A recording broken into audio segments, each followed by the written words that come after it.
Let's get more on the impact from Wells Fargo's Chris Harvey, who managed to stick with us. Thank you, Chris, for sticking around. I mean, when you hear things like the auto tariffs will be made permanent, does that change your view of how things play out? It doesn't change our view, right? So again, you still have to have some defensiveness, some lower volatility. But one thing we've been talking about in the office is a lot of credit card data has still been very good.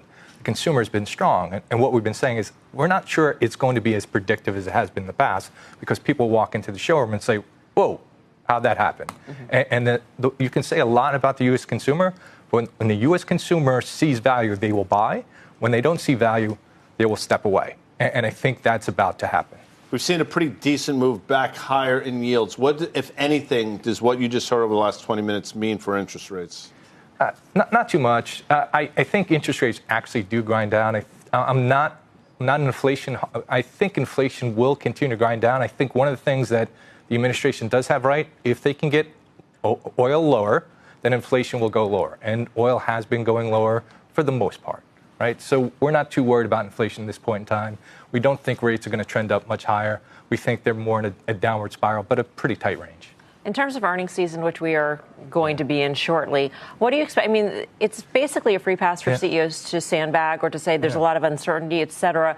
So are you saying in the second half of the year there will be upside to all those forecasts? Yep. Second half of the year, I think, is up a fair amount of upside. But you're right. Earnings season this time around, the thing that we've been seeing from earnings season, reports, the reaction, not good. And I think that's going to continue. And you're right.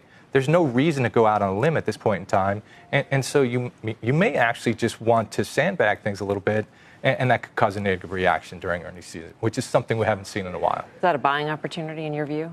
Eventually. But you're not willing to say that yet. Not yet. You don't want to go out on a limb.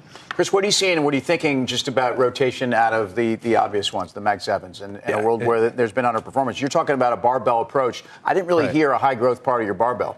Well, the high growth part of the barbell is communication. But talking about rotation, one of the things, Mel, before we got cut off, what you said is, hey, what surprised us? We were looking for regime change. Regime change was predicated on some sort of resolution between Russia and Ukraine. While we haven't had that just yet, there's a lot of optimism around there. And that has sparked that regime change. It's rest of the world versus U.S. It's value over growth. It's low vol over momentum. And so you're seeing people say, we have other opportunities than the Mag 7. The other thing that they're saying is, hey, the growth opportunities, the trends, the absolute numbers may not be strong, but the trends are much better over in Europe. They're better in value. They're better in the rest of the world. And that's where they're putting their money.